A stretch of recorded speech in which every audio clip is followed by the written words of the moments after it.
शहर के किनारे एक पुरानी जेल थी। ऊंची ऊंची दीवारें, चारों तरफ कंटीले तार और हर कोने पर पहरा। उस जगह का माहौल ही अलग था।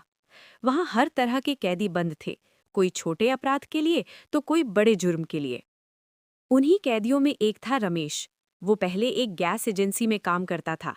मेहनती तो था, लेकिन गलत संगत में पड़कर चोरी चकारी करने लगा और आखिरकार जेल पहुंच गया। उसे गैस सिलेंडरों की पूरी जानकारी थी, कहाँ से आते हैं, कैसे स्टोर किए जाते हैं और कैसे बेचे जाते हैं। जेल में कुछ महीनों बाद रमेश की दोस्ती बल्लू नाम के एक चालाक और तेज दिमाग कैदी से हो गई। बल्लू हमेशा शॉर्टकट ढूंढता था, कम मेहनत में ज्यादा पैसा कमाने का सपना देखता रहता था। एक दिन बल्लू ने धीरे से रमेश से कहा, देख रमेश, तू गैस एजेंसी में काम कर चुका है और यहाँ जेल में भी गैस सिलेंडर आते हैं। अगर हम अंदर से ही कोई खेल कर दे तो बाहर निकलते ही मालामाल हो सकते हैं। रमेश ने पहले डरते हुए कहा, नहीं बल्लू, अब और मुसीबत नहीं चाहिए, पहले ही गलती की वजह से यहाँ फंसे हैं। लेकिन बल्लू रोज रोज उसे समझाने लगा, एक बार सोच, बाहर निकलकर आराम की जिंदगी, पैसे की कोई कमी नहीं। धीरे धीरे रमेश का मन बदलने लगा। लालच ने उसकी सोच पर कब्जा कर लिया। आखिरकार उसने हाँ कर दी। योजना की शुरुआत। जेल के पीछे एक छोटा सा गोदाम था, जहां खाना बनाने के लिए गैस सिलेंडर रखे जाते थे।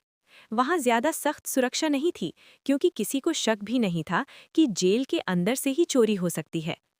रमेश ने कई दिनों तक चुपचाप निगरानी की। उसने देखा कि हर रात एक गार्ड लगभग 15-20 मिनट के लिए झपकी ले लेता है। यही मौका था।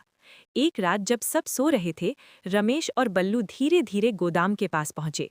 दिल जोर जोर से धड़क रहा था। उन्होंने 2 सिलेंडर उठाए और चुपचाप दीवार के पास एक गड्ढे में छिपा दिए। पहली चोरी सफल रही। लालच का बढ़ना। अब उनका हौसला बढ़ गया। हर 2-3 रात में वो एक एक सिलेंडर निकाल लेते। धीरे धीरे गड्ढे में 6-7 सिलेंडर जमा हो गए। बल्लू खुश होकर बोला, बस कुछ और दिन, फिर बाहर जाकर बेचेंगे और राजा बन जाएंगे। रमेश को अंदर ही अंदर डर लगने लगा था, लेकिन अब वो इस खेल में फंस चुका था। गलती की शुरुआत। एक रात बल्लू ने कहा, आज 4 सिलेंडर निकालते हैं, जल्दी काम खत्म करेंगे।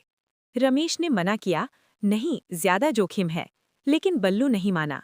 डर मत, कुछ नहीं होगा। लालच के आगे रमेश फिर हार गया। पकड़े जाने का दिन। उसी रात किस्मत ने साथ छोड़ दिया। उस दिन ड्यूटी पर एक नया गार्ड था, सख्त और चौकन्ना।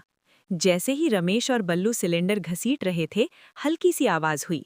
गार्ड ने तुरंत टॉर्च जलाई और चिल्लाया, कौन है वहां? दोनों घबरा गए। भागने की कोशिश की, लेकिन भारी सिलेंडर उठाकर भागना आसान नहीं था।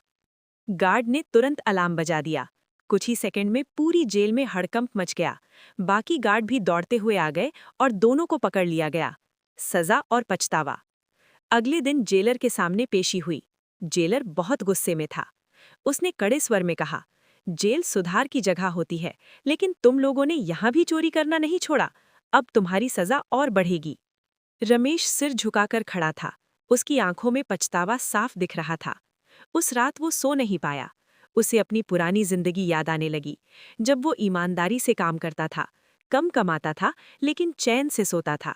उसने मन ही मन सोचा, अगर मैंने गलत रास्ता नहीं चुना होता, अगर मैं मेहनत करता रहता, तो आज मेरी जिंदगी कुछ और होती। नया फैसला। कुछ दिनों बाद रमेश ने खुद को बदलने का फैसला किया। उसने जेल में काम करना शुरू किया, पढ़ाई करने लगा और दूसरों को भी समझाने लगा कि गलत रास्ता कभी खुशी नहीं देता। बल्लू भी धीरे धीरे बदल गया।